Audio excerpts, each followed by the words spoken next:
Bien, muy buenas tardes con todos. Buenos días, también buenas noches para aquellos que nos acompañan. Trato el día de hoy iniciar con sucesivos eventos de las conversaciones sobre Marx.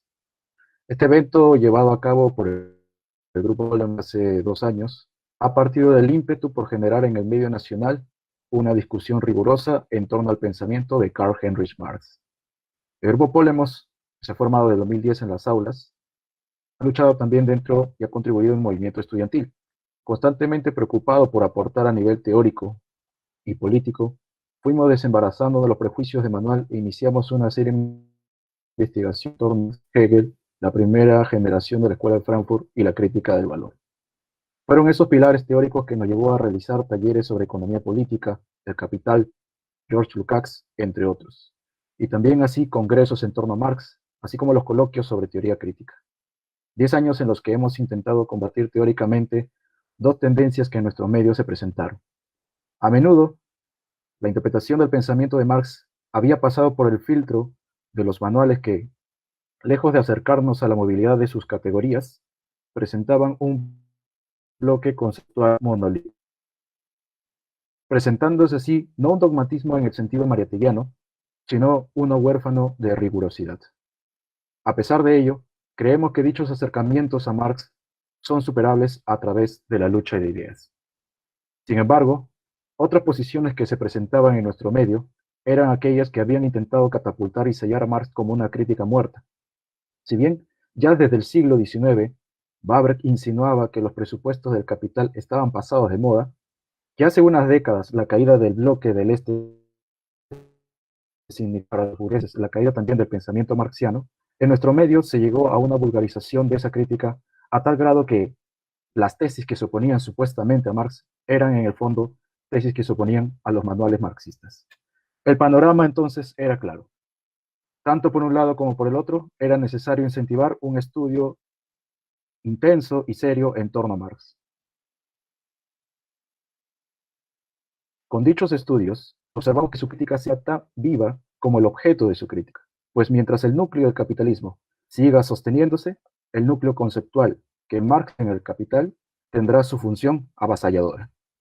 Así pues, al generar conversaciones sobre Marx, deseamos incentivar las investigaciones en torno a su pensamiento y su relación con los acontecimientos nacionales e internacionales que golpean por el mundo. He aquí uno de los motores que nos impulsa a realizar el presente evento. Sin más, quiero dar con esto la bienvenida a Norbert. Estamos contentos de realizar este evento. Damos la bienvenida también al público que nos sintoniza en vivo desde Facebook. Espero que ustedes estas conversaciones sobre Marx de muy buen provecho. Muchas gracias y con esto de pase a Julio. Adelante, Julio. Buenas tardes con todos los presentes. A continuación le damos la bienvenida al ilustre invitado Norbert Trenkle, quien es autor de la revista Crisis del Movimiento Crítica del Valor o Wertkritik. Dará la conferencia titulada Catástrofe anunciada, cómo la crisis del sistema global capitalista amenaza los fundamentos de la vida humana. Le damos el pase de Norbert.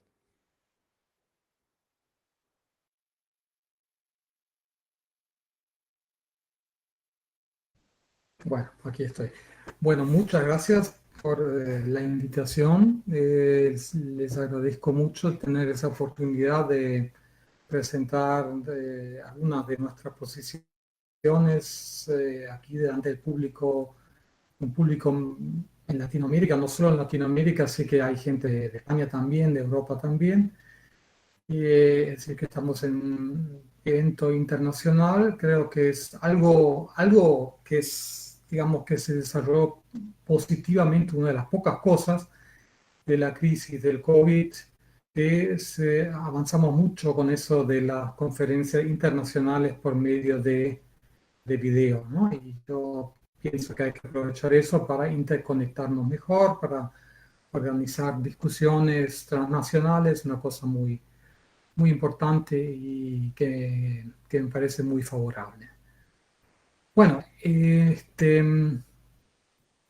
Yo empezaré entonces directamente con la charla que durará unos 45 50 minutos y después ya habrá posibilidad de hacer preguntas o de discutir. Este, a espero que técnicamente todo funcione. Voy a tener una pequeña presentación con diapositivas y la pongo ya, a ver si lo logro. A ver,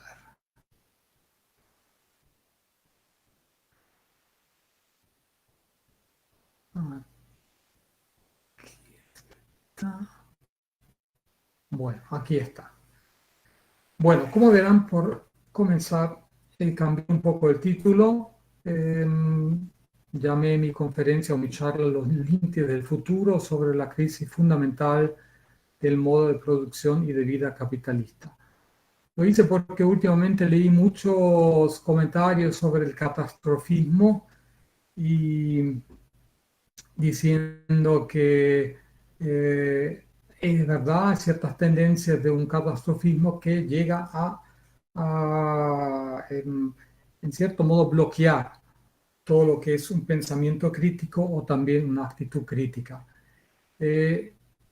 No quiero dejar a base de eso hablar de crisis, por supuesto, tenemos una crisis fundamental del capitalismo, pero me pareció en este contexto mejor cambiar el título un poco para también indicar que aunque hablemos de crisis fundamental del capitalismo, no estamos hablando de una crisis puntual que termina con todo, que todo termina en la catástrofe, sino que también la crisis contiene los potenciales de superar la sociedad capitalista, ¿no? Entonces no estamos hablando de una catástrofe final, estamos hablando de una situación verdaderamente amenazadora porque la crisis del capitalismo no solo tiene la tendencia de destruir los propios fundamentos de la producción capitalista, como ya mostraré un poco en el largo de la conferencia, sino también tiende a destruir las bases de la vida humana en general. En ese sentido, el título que tuve primero dice o señala algo muy importante, pero bueno, el análisis sigue el mismo. Aquí empiezo pues con la conferencia. Empiezo con una cosa bastante fundamental para dejar en claro de qué hablamos cuando hablamos del capitalismo.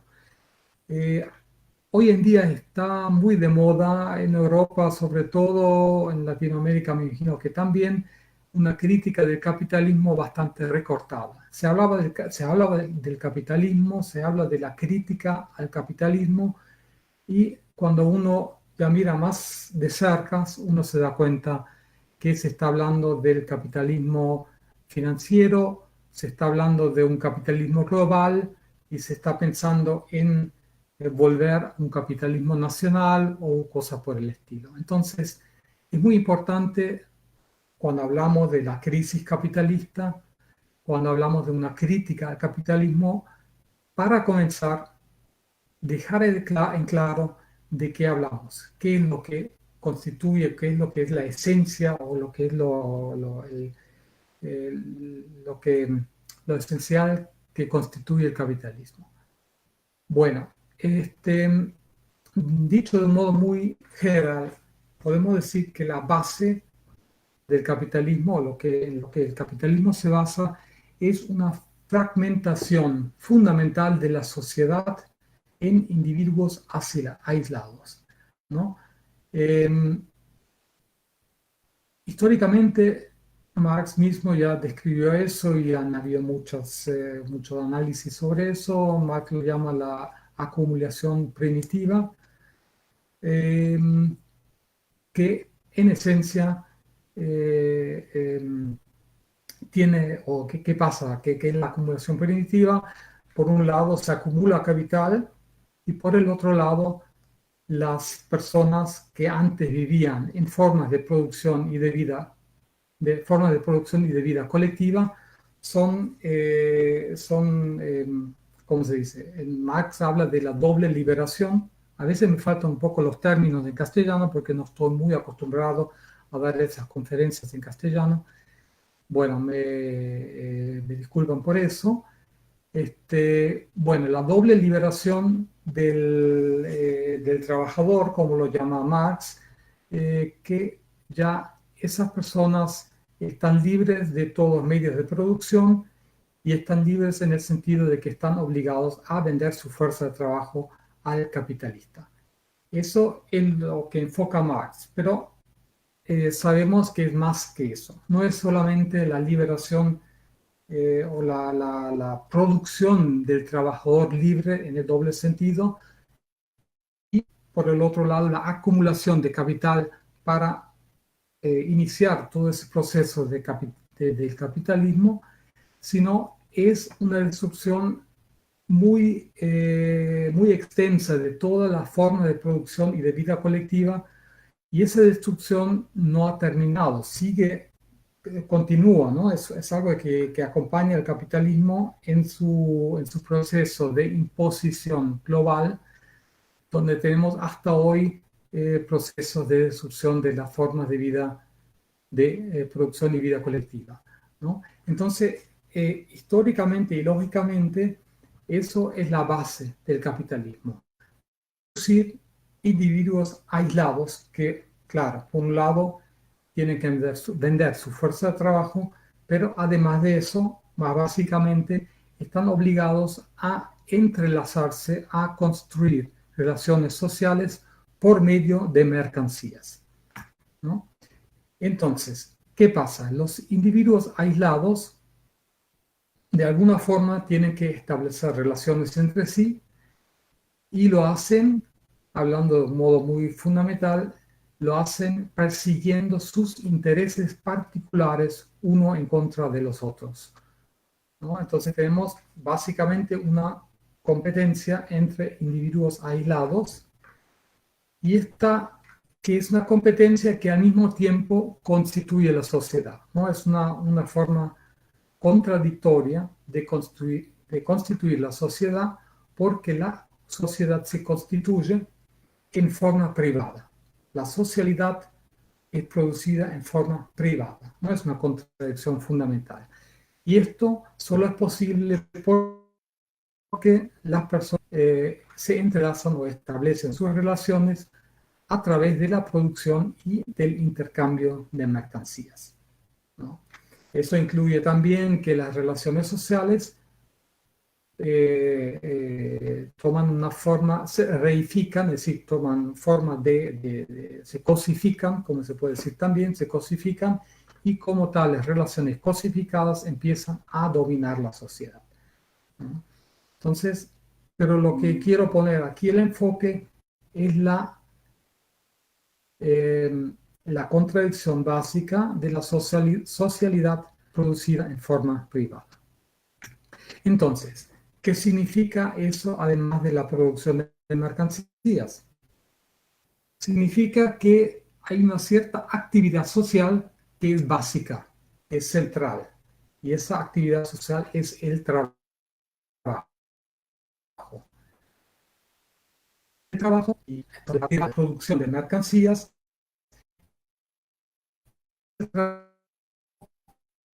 que cada persona tiene que realizar de alguna manera, tiene que producir mercancía de alguna manera para sus relaciones sociales a través del trabajo, a través de estar trabajando, que algunos de los que están oyendo, que están presenciando ahora, conocen. Moisés Postón ha analizado muy a fondo ese tema de la mediación social por medio del trabajo. ¿Qué significa? Que el trabajo gana un doble sentido. No es solamente una actividad que produce ciertos productos, sino que tiene una función social básica. función social básica de mediar entre las personas y de...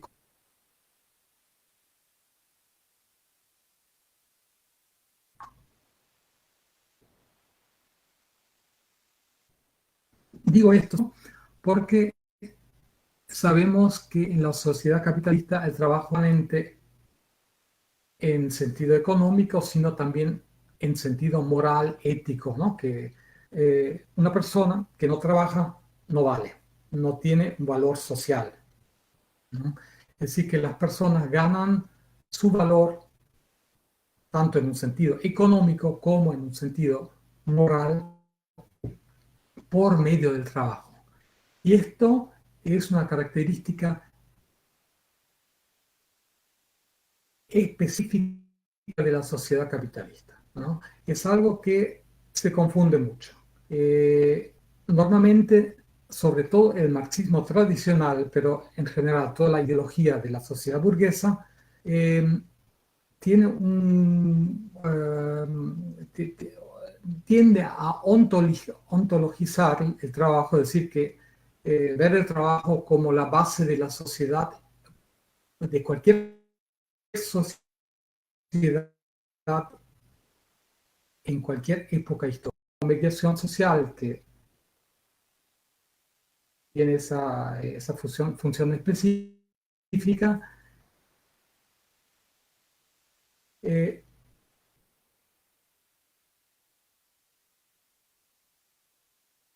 se incluye también un cierto tipo de riqueza social, en la riqueza abstracta, ¿no? Riqueza abstracta por todo contenido concreto y se representa solamente en el valor.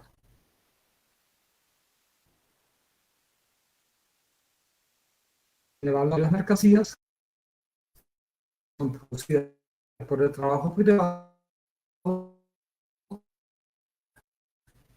y el valor de un capitalista que adopta la forma de mercancías y de valor.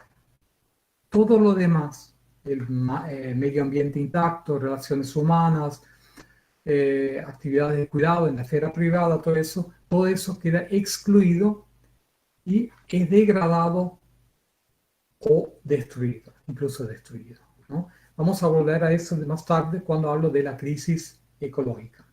Ahí se ve muy claro eso de que el medio ambiente no tiene un valor en el sentido capitalista y justamente por eso se destruye de una manera extrema, ¿no? Bueno, además de eso, de que estamos hablando, otra característica fundamental de la riqueza abstracta es que se desvincula de las personas y se convierte en un fin en sí mismo. Los que conocen a Marx, han leído a Marx, conocen la fórmula famosa del, aquí lo puse en alemán, que el dinero, la mercancía y más dinero, ¿no? Aquí lo puse con la fórmula en alemán, Geld, Ware, Geld, mehr Geld.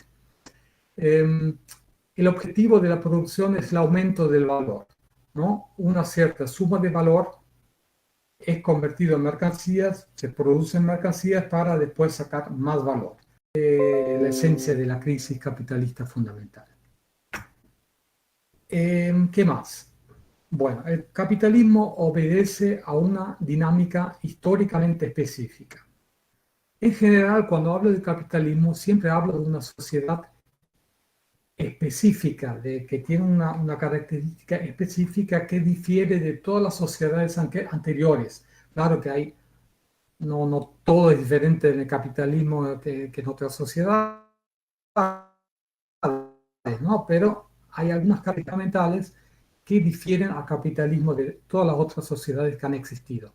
Una de esas características, aparte de la mediación por el trabajo, la riqueza abstracta, otra característica es la existencia de una dinámica histórica que no es controlable.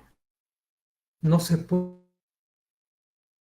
puede controlar por medio de un literal, por medio de la lógica capitalista. Esa compulsión es la compulsión de aumentar permanentemente la productividad. O, para decirlo en otras palabras, la fuerza de trabajo es desplazada continuamente por la aplicación del conocimiento a la producción. Marx habla, seguramente lo conocerán, del general intellect, del conocimiento generalizado, que viene a ser una base, una fuerza productiva enorme, ¿no? Ya en la época de Marx él lo veía eso, pero hablando hoy en día, la cosa ya es mucho más impresionante, ¿no? Entonces, ¿qué pasa? Hay una lógica histórica dentro del capitalismo a desplazar el trabajo y a aplicar cada vez más el conocimiento a la producción. Esta coacción, lo repito, tiene un carácter históricamente específico. Es decir, no hay una ley de desarrollo superhistórica. No existe eso. No existe eso que el materialismo histórico llama las leyes del desarrollo de la historia. No, eso es algo específico del capitalismo. Pero en el capitalismo sí tiene vigencia, ¿no? Y esa dinámica no es solo una dinámica unilineal, sino es una dinámica que contiene una contradicción interna. Esa contradicción interna, contiene una contradicción interna, ¿verdad? Eso llego después con el análisis de la crisis. En este momento es otro aspecto que ahora confundí hablando. Esa coacción, esa dinámica histórica resulta de una contradicción interna a la producción de la riqueza abstracta, que otra vez es una contradicción entre la producción privada de las mercancías y la producción como una producción social. Tenemos una cantidad enorme de capitales individuales que permanentemente tratan de aumentar su propia cuota de plusvalía para sacar más plusvalía, y con eso al mismo tiempo impulsan permanente la competencia por la productividad. Es decir, que cada capital trata de sacar más plusvalía y en la suma de todo sale una coacción de aumentar permanentemente la productividad. Bueno, con eso llegamos a lo que se había anticipado, la contradicción intrínseca que produce la crisis fundamental, que produce una tendencia de crisis que desde un comienzo está en la sociedad capitalista, pero tiene su desarrollo histórico. Marx lo analizó ya en la mitad del siglo XIX, pero realmente hasta hoy día, únicamente hoy día estamos llegando a un punto donde esa lógica de la crisis se está desarrollando a un nivel empírico concreto. De eso hablaré un poquito más tarde. Por el momento, miremos esa contradicción. El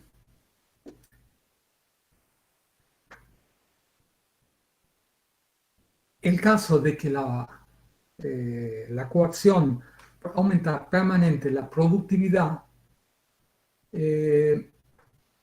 significa, en consecuencia, que la producción capitalista destruye sus propios fundamentos. ¿Por qué? Porque el aumento de la riqueza abstracta, esa coacción de crecimiento infinito, se basa en la explotación masiva de la fuerza de trabajo en la producción de mercancías. Es decir, si por un lado esa es la base del capitalismo y por el otro lado el capitalismo mismo tiende a sustituir la fuerza de trabajo por la aplicación del conocimiento, hay obviamente una contradicción insoluble, ¿no?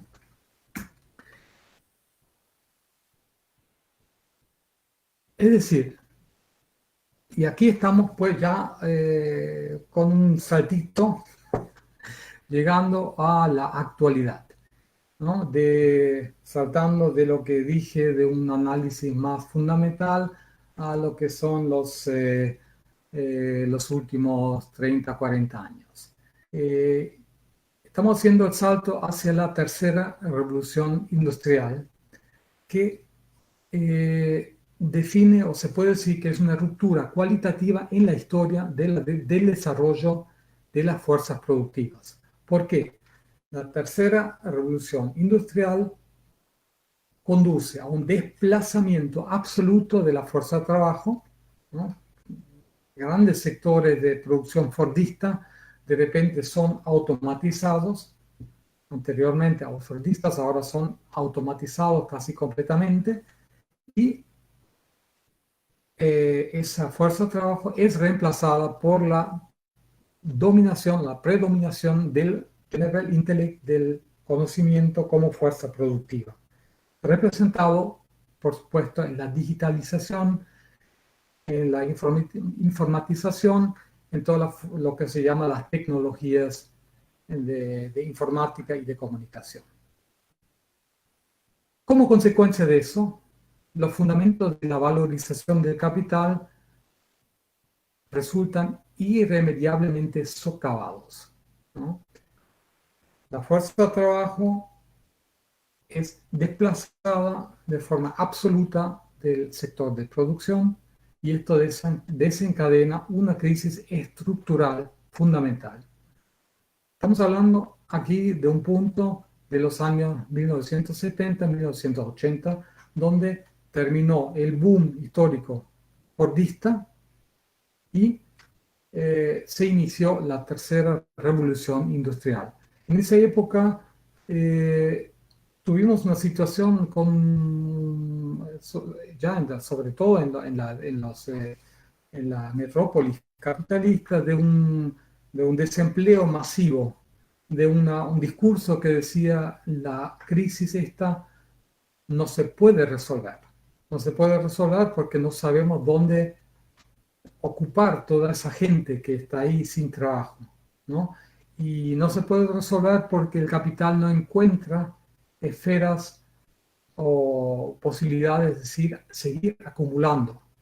Y ese es el momento donde se impone el neoliberalismo. El neoliberalismo presenta una solución, o dice tener una solución, ¿no? Esa solución, como todos sabemos, consiste en una desregulación radical de los mercados, una precarización del trabajo y de una apertura de los mercados financieros. Entonces, las políticas neoliberales se presentan como si ellos tuvieran una solución a la crisis fundamental de la valorización. No usan esos términos porque no conocen todo ese análisis, ¿no? Para ellos es una crisis de mercado. El mercado está bloqueado, entonces hay que liberar el mercado y ya todo se resuelve. En realidad, si lo miramos más de cerca, no pasó nada de eso. Es decir, que no hubo una solución de la crisis de valorización del capital, ¿no? Lo que sí hubo fue un aplazamiento de la crisis. Un aplazamiento que se realizó por medio de la deregulación o desregulación de los mercados financieros. ¿Por qué? Con esta desregulación o la financiarización del capital, se abrió el espacio para una acumulación masiva de capital ficticio. Es un término de Marx que el uno o la otra conocerán. Capital ficticio es una forma de capital que acumula anticipando valor futuro. ¿no? Una cosa en realidad un poco fantástica, ¿no? El valor futuro, ¿cómo puede ser? Normalmente el valor es un valor producido en forma de mercancías en algún punto ya pasado, ¿no? En el pasado. Aquí estamos hablando del futuro. Entonces, el capital ficticio tiene esa capacidad extraña de anticipar el valor futuro mediante la producción, poniéndolo entre comillas, de títulos financieros, ¿no? Entonces, los títulos financieros, ¿qué representan? Representan apuestas al futuro. Y todos sabemos que con esa apuesta al futuro se está moviendo la economía mundial desde los años 80. Se acumulan cada vez más títulos financieros que representan valor futuro, ¿no? Entonces, en realidad, no hubo una solución de la crisis, hubo un desplazamiento, pero un desplazamiento que funcionó en los términos capitalistas bastante bien hasta ahora. Volvemos a este punto ahora mismo. Otro punto importante, siempre junto con la desregulación de los mercados financieros, fue la globalización que permitió ampliar los mercados y facilitó la explotación aumentada de los recursos naturales, porque ya no hubo tantos límites, ya no hubo tantas restricciones de los estados nacionales, ¿no? Estuvieron obligados a abrir todas sus fronteras, a permitir el mercado libre. Entonces, la explotación de los recursos naturales fue muchísimo más fácil a partir de los años 80 y 90. Los que están en Perú lo sabrán, o mucho, cualquiera que lo sabrá de su propio país, lo que está pasando hasta ahora, ¿no? Bueno, entonces la financiarización del capital, como ya dije, se convirtió en el motor de un nuevo auge de la economía mundial en los años 1990 y 2000, ¿no? Ahora, un momentito.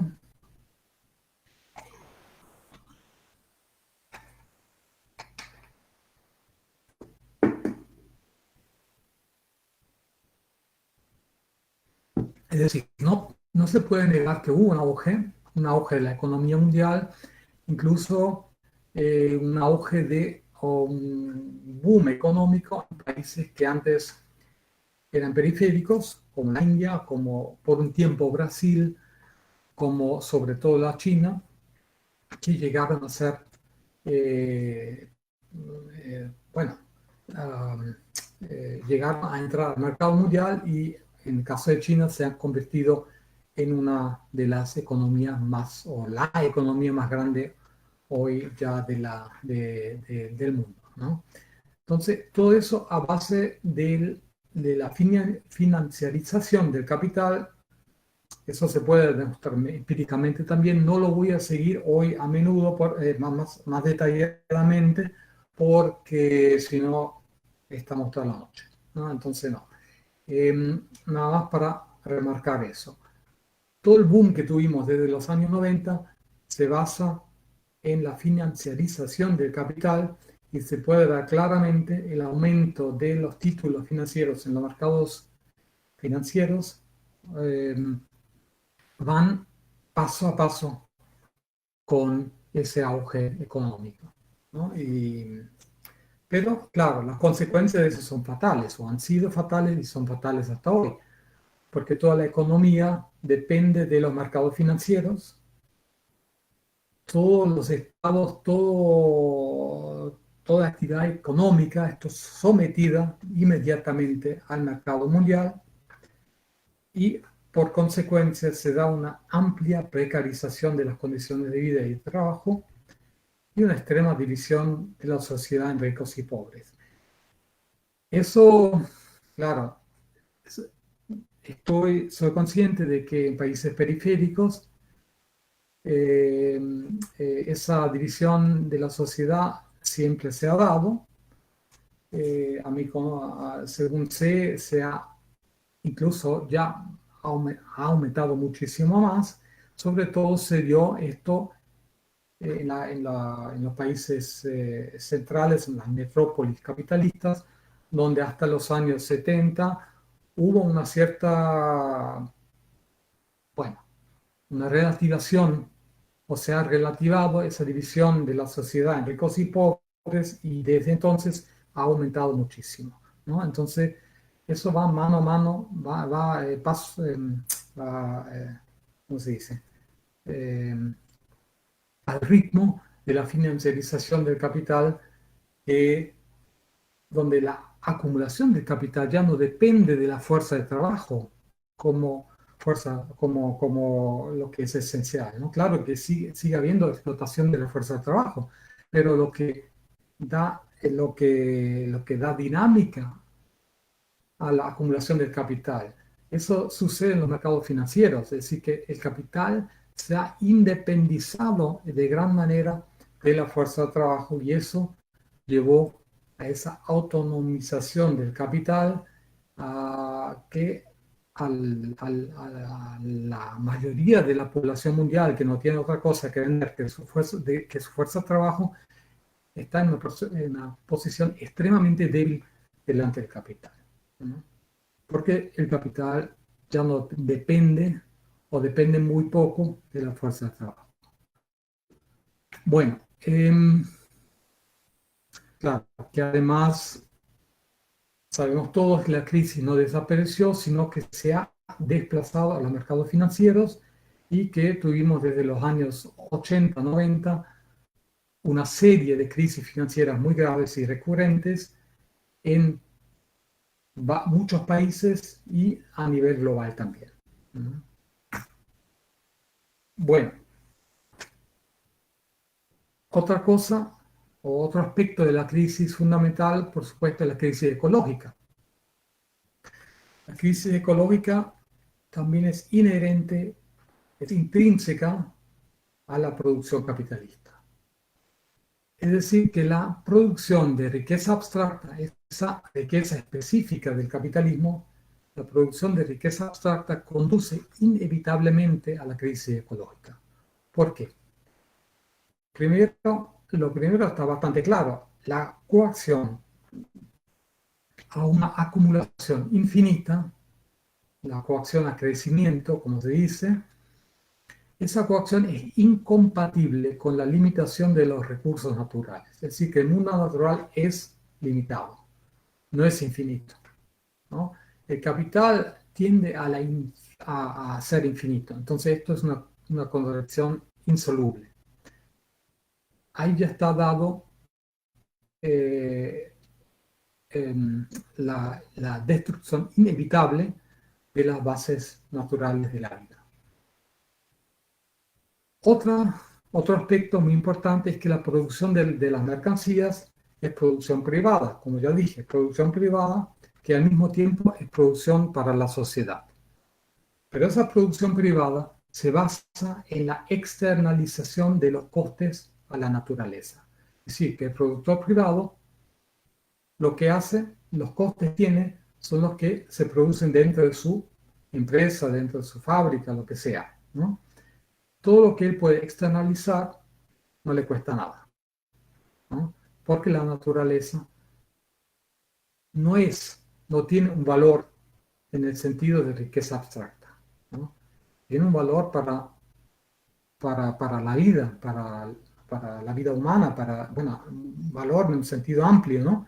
Pero no tiene un valor en el sentido de riqueza abstracta. La producción se basa en la externalización. Se dan emisiones, se envenena el agua, se destruyen los suelos, lo que sea, ¿no? Y todo para poder producir en forma privada de una manera rentable y profitable, ¿no? Por lo tanto, el patrimonio natural es solo un medio para la producción de riqueza abstracta, no tiene un valor en un sentido amplio en sí, ¿no? Las consecuencias de eso las conocemos todas, nada más las pongo así un poco para concretizar, que tenemos un agotamiento incontrolable de los recursos naturales, o una explotación incontrolable, un aumento permanente de las emisiones, la agroindustria destruye las bases naturales, etcétera, etcétera. Esta lista es infinita, casi, ¿no? Infinita como el capital. Pero se indica también que no puede haber un capitalismo ecológico. Ahora se habla mucho de eso, ¿no? Un New Green Deal, o Green New Deal, así se dice. Es decir, que hablar de instalar un capitalismo verde, ¿no? Eso es una contradicción en sí. El capitalismo no puede ser ecológico. Es fundamentalmente no sostenible, porque esas coacciones que contienen no se pueden resolver de alguna forma política, no se pueden regular políticamente. Se pueden regular ciertos detalles, por supuesto, ¿no? Y está bien que se hagan, pero no se pueden regular esas coacciones. Esas coacciones son básicas, son intrínsecas a la producción capitalista. Por lo tanto, no existe un capitalismo verde, no puede existir. Los límites del futuro, ¿en qué sentido uso este término aquí? Lo uso porque una cosa que casi paralela a lo que es la crisis económica pasó con la crisis ecológica, que ya la conocemos hace mucho, ¿no? En los años 60, 70 se empezó a hablar de la crisis ecológica, o creció la conciencia de que hay límites del mundo, ¿no? Eh, pero ¿qué pasó? No se hizo mucho, ¿no? Sino que se aplazó. Tanto como se aplazó la crisis económica, se aplazó la crisis ecológica. Se aplazó hacia el futuro. Bueno, hacemos las emisiones, ya no las filtramos un poquito, y las consecuencias negativas de las emisiones que no se ven directamente se producen mucho más tarde. Cambio climático, ¿no? ¿Qué más? Los costes ecológicos fueron externalizados hacia la periferia por medio de los países centrales metropolitanos, ¿no? Por ejemplo, las producciones así llamadas sucias, que producen muchas emisiones, ya no se encuentran en Alemania, en Francia, en Italia. No, se encuentran en la India, en Brasil, no sé, en Bangladesh, donde sea, ¿no? Ahí se encuentra. O la producción de alimentos para los animales, para la carne, ¿no? Esas enormes monoculturas no están en Alemania, no están en Francia, están en Brasil, están en Argentina. Es decir, ahí es donde se destruyen los suelos para después poder producir alimentos, carne para el consumo en los países capitalistas centrales, ¿no? Hubo una enorme externalización de los costes ecológicos a la periferia.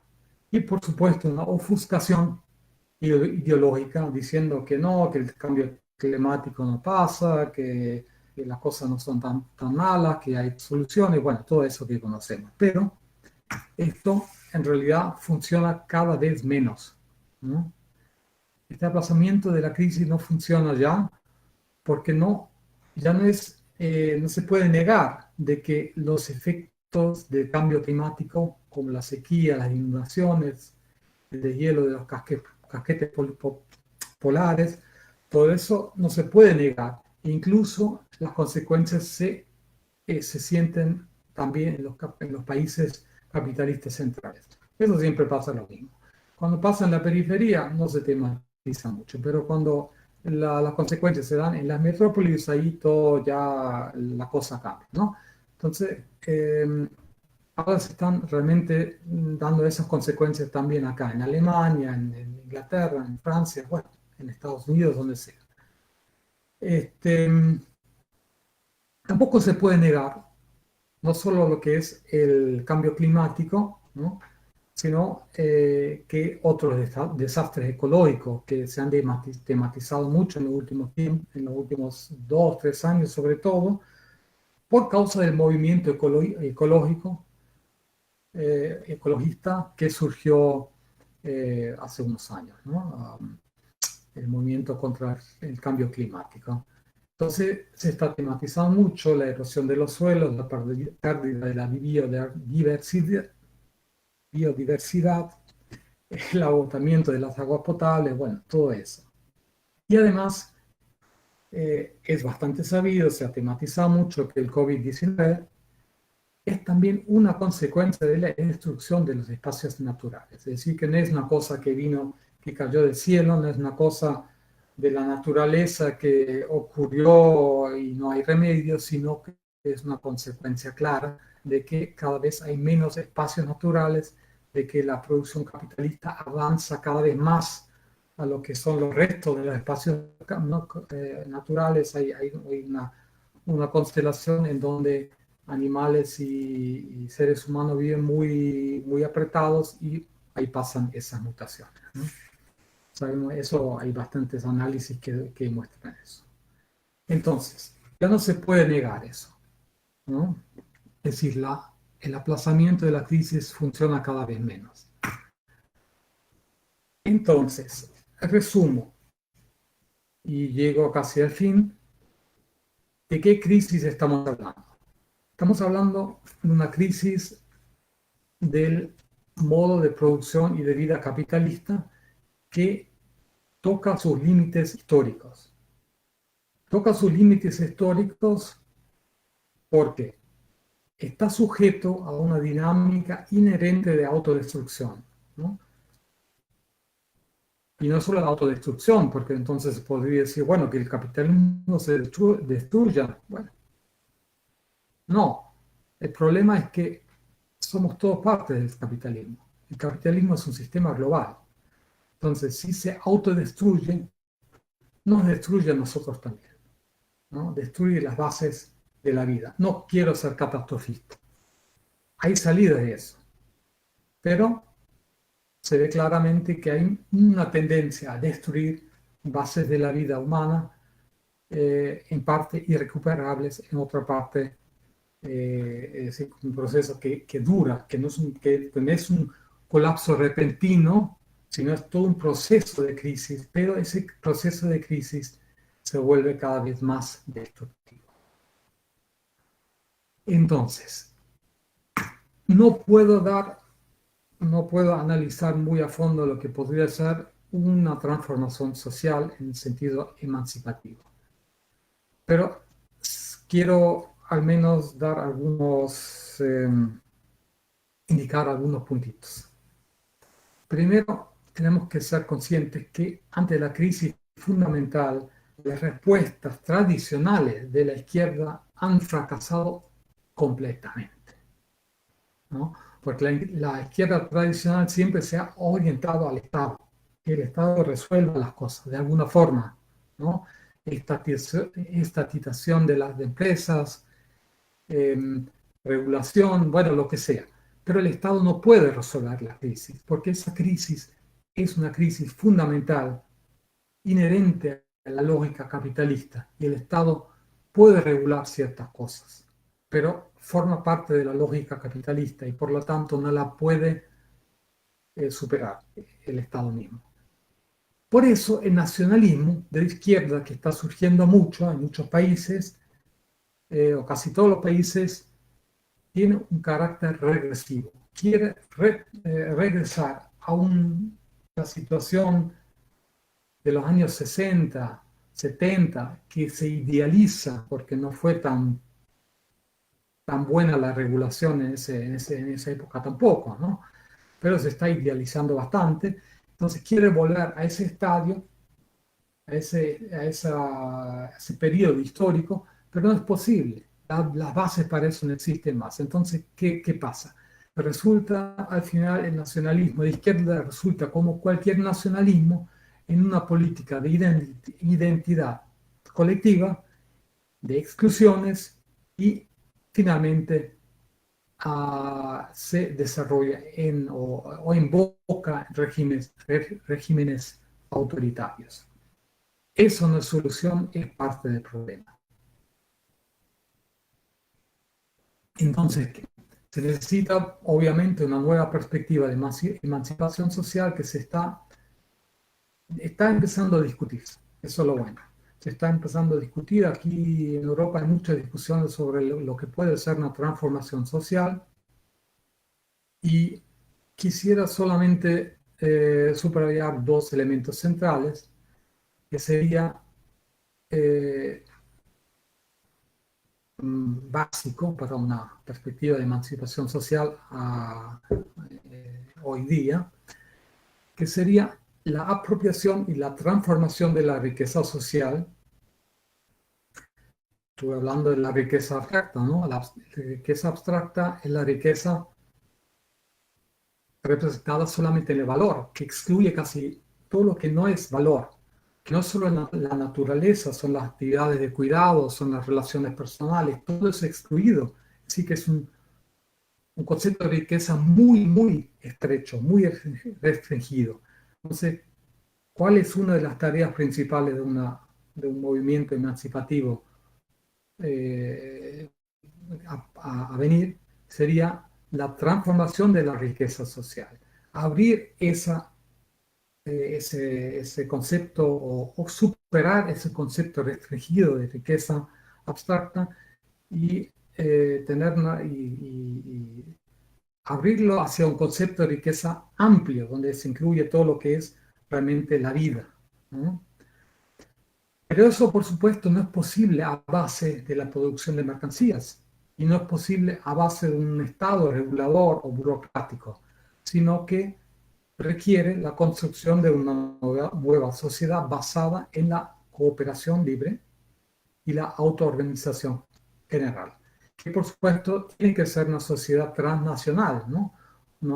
Y eso es posible ya, no estamos hablando solamente no estamos hablando o no estoy hablando de una revolución en el sentido tradicional de ganar el poder en cierto estado, sino estamos hablando de un potencial que ya existe en la sociedad de autoorganización, de cooperación, que existe un potencial para crear redes transnacionales para una solidaridad transnacional, no internacional, sino transnacional, ya no regulada por los estados, no regulada por el mercado. Los potenciales están ahí, pero es necesario ser consciente de que estamos realmente en una crisis fundamental del capitalismo, que no hay salida dentro del capitalismo, ¿no? Hay un proceso que sigue, donde el capitalismo sigue procesando en su propia base, siempre con más potenciales de crisis, pero no hay salida dentro del capitalismo. La salida tiene que ser otra. Y tenemos que trabajar en esa salida para poder salir de esa crisis y para poder llegar a una sociedad que no se autodestruye, sino que realmente constituye una sociedad donde el buen vivir se puede realizar. Bueno, aquí llego al fin de mi charla y podemos ya entrar en la discusión. A ver, aquí estoy de nuevo. Claro. Ahora toca bueno, espera.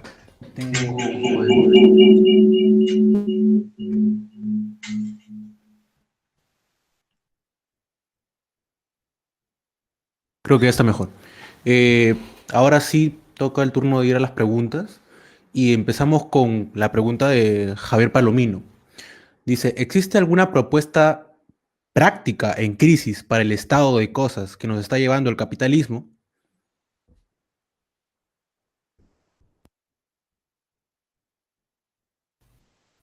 A ver, ¿puedes detallar un poco más? Ujú.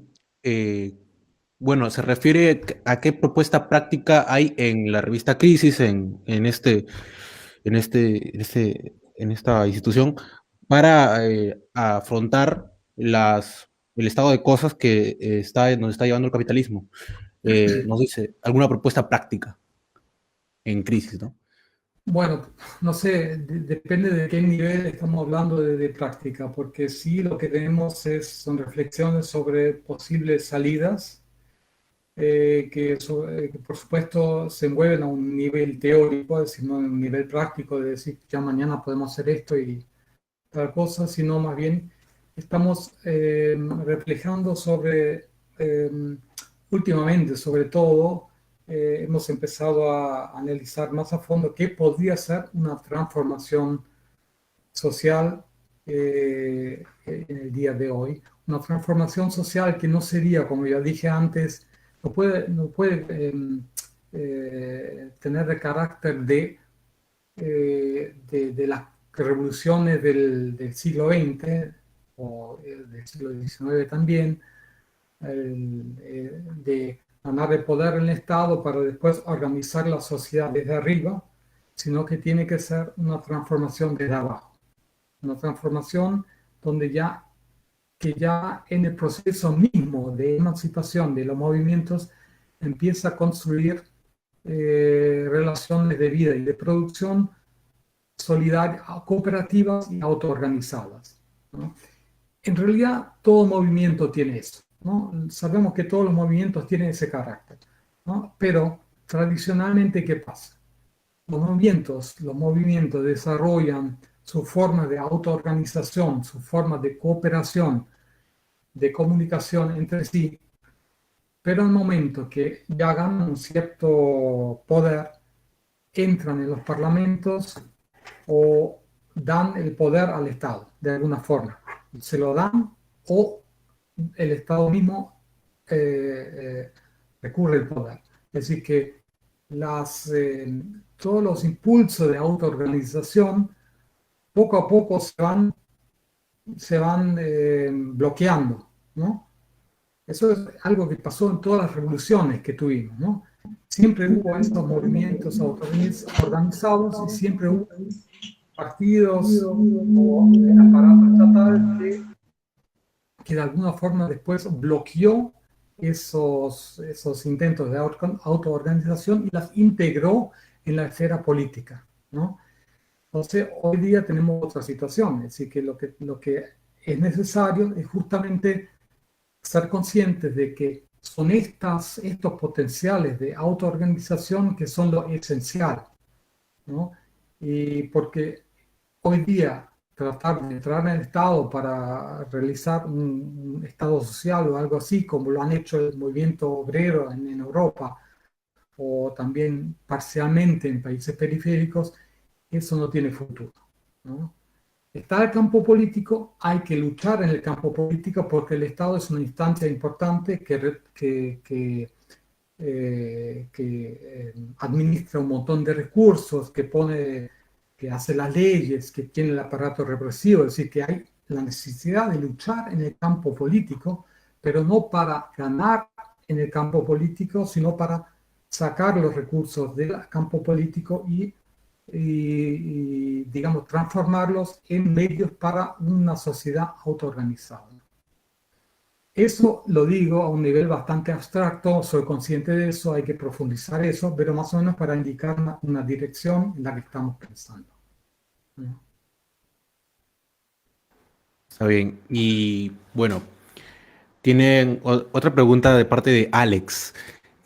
Norbert, te pregunta si has escuchado hablar de los catastrofistas.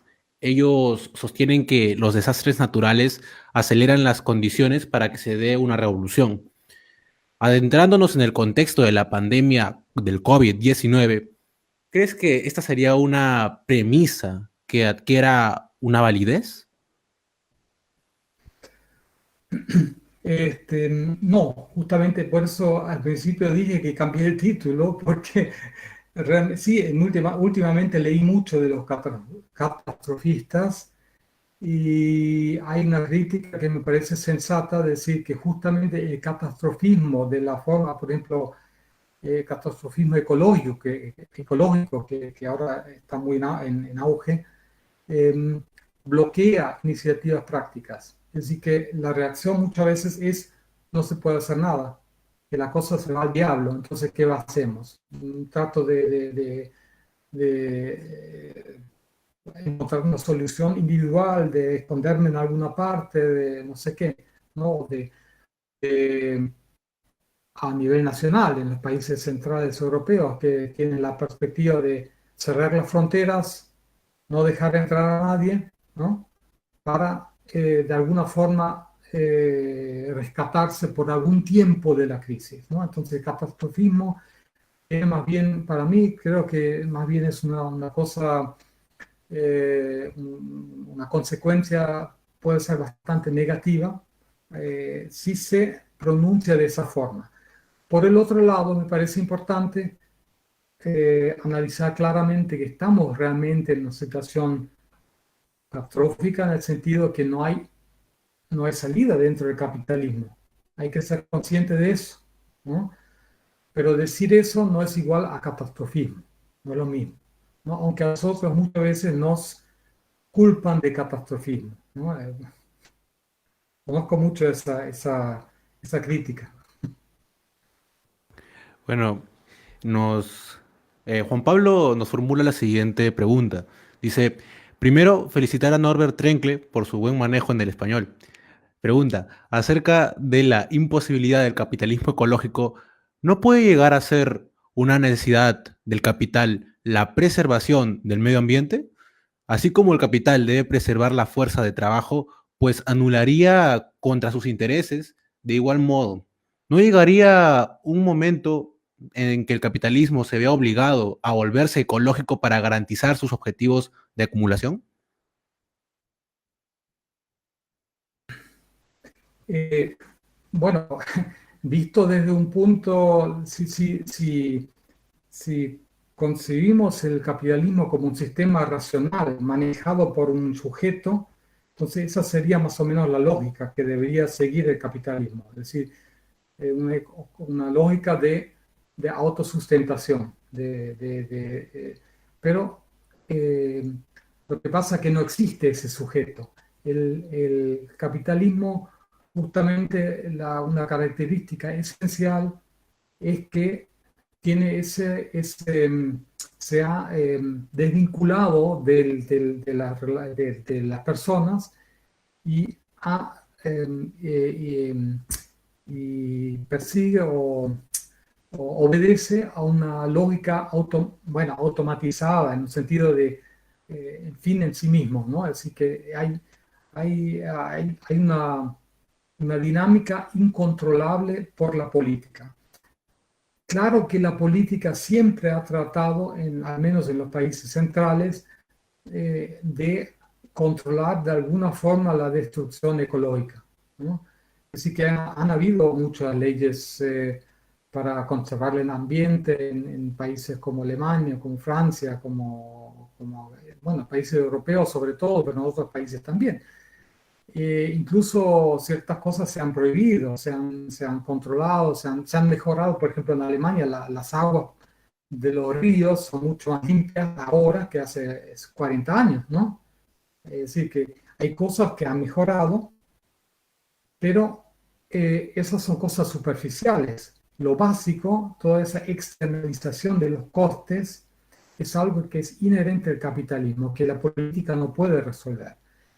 Y la coacción del crecimiento infinito, de la acumulación infinita, también es una cosa que no se puede resolver. Eso es algo que es inherente al capitalismo.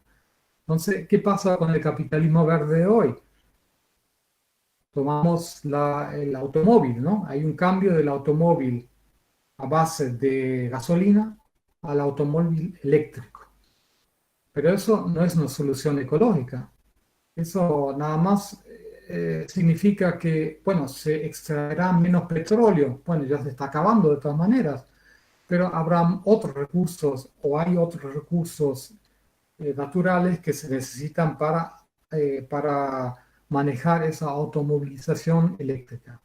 Entonces, no es otro desplazamiento, es decir, que siempre el capitalismo tiende a desplazar las consecuencias hacia el futuro, hacia otros países, hacia otros recursos.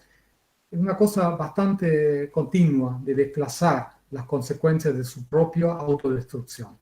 Por eso el capitalismo siempre tiene esa apariencia de que puede resolver la crisis, de que tiene vida eterna, todo eso, porque tiene una capacidad enorme de desplazamiento. Pero si lo analizamos bien, ese desplazamiento ya no funciona, ¿no? Hay límites absolutos que no se pueden superar dentro del sistema capitalista. Por eso no veo un capitalismo verde y no veo tampoco un sujeto político que podría incluso realizarlo, obligar al capitalismo a producir de una manera diferente. Porque eso ya no sería un capitalismo, ¿eh? Un capitalismo ecológico ya no es un capitalismo. Claro. Hola, buenas tardes. Un placer participar de esta actividad. Tengo dos preguntas. Número uno, gustaría de saber por qué el charlar sobre la contradicción fundamental del capital, Trengle charla sobre el aumento de la riqueza social abstracta, al revés del aumento de la composición orgánica del capital.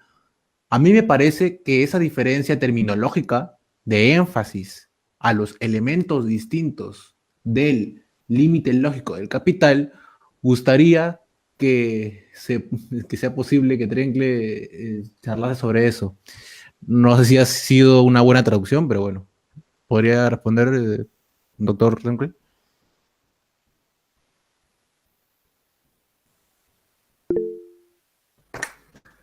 Gracias, pero no soy doctor.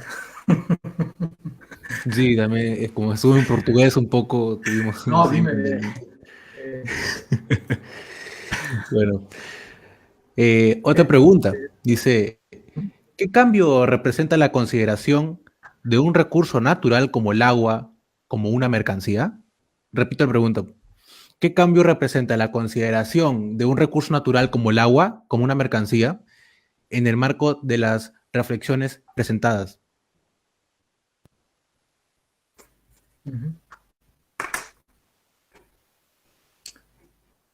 Bueno, voy a intentar. Este, lo primero no lo entendí del todo, pero creo que está hablando de la composición del capital, es decir, de la composición orgánica del capital, como lo formula Marx en el tomo tercero del Capital sobre la crisis, la caída ¿cómo se dice? De la rata del... no. Ay, ya estoy cansado, creo. De lo que es el profito, ¿no? La ganancia, eso. La ganancia relativa. Bueno, em, hablé a un nivel bastante fundamental porque me parece básico explicarlo a ese nivel. Hablé de la riqueza abstracta como lo que constituye el núcleo de la sociedad capitalista, porque hablando de la riqueza abstracta podemos definir o podemos analizar muchos aspectos, sobre todo lo que es excluido de lo que es la riqueza y en las formas en que se produce esa riqueza abstracta. Entonces, con respecto a la crisis, eh, por supuesto, algo que no expliqué mucho, pero lo dije de paso más o menos, que por supuesto el valor es producido por medio de trabajo, de fuerza de trabajo, una cosa específica del capitalismo, porque en otras sociedades no existe valor. Entonces podemos analizar a ese nivel ya muy básico lo que es la contradicción fundamental, que por un lado el capitalismo necesita o el capital para acumular, necesita cada vez más fuerza de trabajo. Por el otro lado, hay la coacción de aumentar siempre la productividad y esto significa que la fuerza de trabajo es desplazada poco a poco del del proceso de acumulación o de producción de mercancías. Entonces, ahí tenemos a un nivel muy fundamental la contradicción. Si lo analizamos más a fondo, históricamente hay siempre una contratendencia de lo que está hablando Marx en lo que es la teoría de crisis en el tomo tercero del Capital. Hay contratendencias que de alguna manera llevan a la expansión del capital a pesar de la alta productividad, ¿no? Es decir, que todo lo que es la producción de valor, de la plusvalía relativa, justamente eso, es que relativamente, relativamente eh, se explota menos fuerza de trabajo para producir una cierta mercancía, pero se aumenta absolutamente la producción de mercancías en total y con eso se compensa la pérdida de plusvalía que se produce por medio del aumento de la productividad. Es todo un proceso que culmina en el auge económico fordista, donde la productividad ya es muy alta, ¿no? Entonces, relativamente, la producción de plusvalía relativa es importantísima, pero en el Fordismo no solo la productividad es alta, sino también se, se expande mucho la producción capitalista hasta sectores que antes prácticamente no tenían ningún peso. La producción de los automóviles, de los productos domésticos, todo eso, ¿no? Entonces hay una expansión absoluta al mismo paso de una productividad, aumento de productividad relativa en la producción de mercancías. Eso explica el enorme aumento del consumo en los países capitalistas centrales y en las clases medias también en los países periféricos, ¿no? Entonces,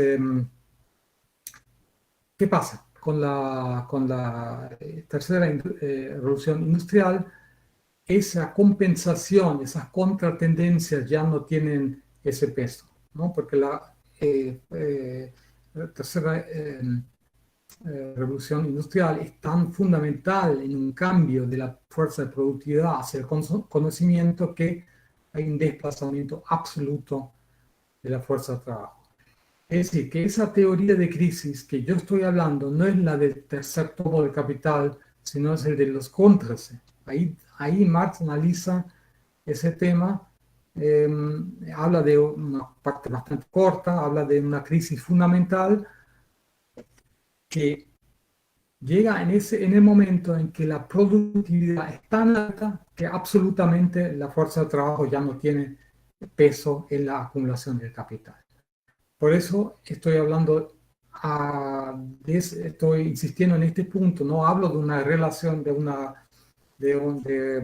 una caída de la tasa de ganancia, sino hablo de un desplazamiento absoluto de la fuerza de trabajo. Por eso, crisis fundamental. Bueno, me extendí mucho, disculpen por favor. La otra pregunta, lo del agua, por ejemplo, ¿no? ¿Qué pasa si, por ejemplo, el agua se convierte en mercancía? Claro que eso pasa continuamente.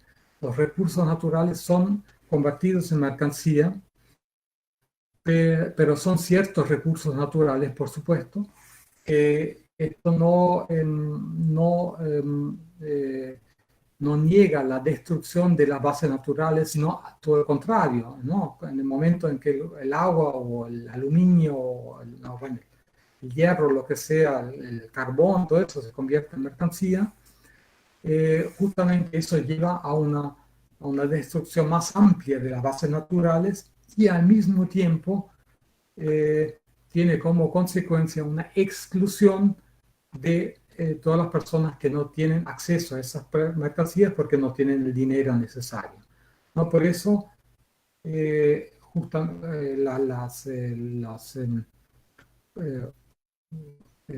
los productos básicos como el agua, casi todos los países han sido estatizados de alguna manera, y donde han sido privatizados, ha habido movimientos muy fuertes contra eso. No en todos los casos se han ganado, pero en Bolivia tuvimos ese caso hace, no sé cuándo fue, 10, 15 años, y justamente porque significa una exclusión de, de cosas básicas, ¿no? De cosas que se necesitan para vivir. Sin agua no puedo vivir.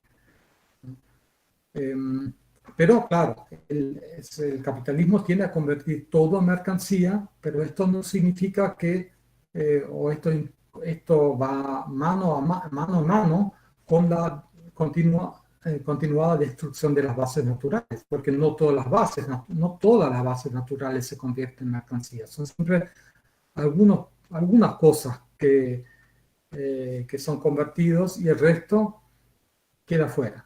Queda fuera y es objeto de externalización de los costes que la producción misma la mercantilización de estos productos básicos mismos, bueno, tiene como consecuencia. Ya. Lo dejo ahí. Ok, claro. Bueno, ahora le damos el permiso para que dé sus palabras finales y para que haga su anuncio sobre la revista de Brasil que nos comentó. Adelante. Bueno, muchas gracias, Julio. Palabras finales, bueno, ¿qué voy a decir? Ya hablé mucho, pero de todas maneras les agradezco por la invitación y espero sobre todo que esto sea algo para continuar, para que podamos, que sea el inicio de todo un intercambio transnacional sobre estos temas. Parece una cosa fantástica, ¿no? Que hayan organizado eso. Muchas gracias. Y como le dijiste, Julio, quería llamar la atención hacia una página de Crisis que existe en Brasil hace poco tiempo. Hay también una editora, Crisis, en Brasil, de compañeros argentinos y brasileños que viven allí. Y a ver si puedo presentar eso, no sé, veré si les puedo mostrar eso para que lo conozcan. De todas maneras, quizás por Facebook podríamos mandar el enlace también. A ver, si lo encuentro. Aquí. No creo, ¿eh? No lo voy a encontrar. No lo puedo presentar, no sé, por cosas técnicas, no importa. Lo colgamos en Ya Facebook entonces. lo ponen en Facebook, llamo la atención a eso, hay la editora Crisis en Brasil. Además, claro, tenemos en nuestra misma página de Alemania muchos textos traducidos también, tanto en castellano como en portugués, como en inglés también, otros idiomas. Así que los que se interesen por eso, echen un vistazo. Estamos ahí en crisis.org. ¿No? Bueno, Listo, muchas gracias a los presentes, los que han asistido a este coloquio de Conversando sobre Marx, y muchas gracias por la asistencia y también al invitado por honrarnos con su presencia. Hasta una próxima oportunidad. Muchas gracias.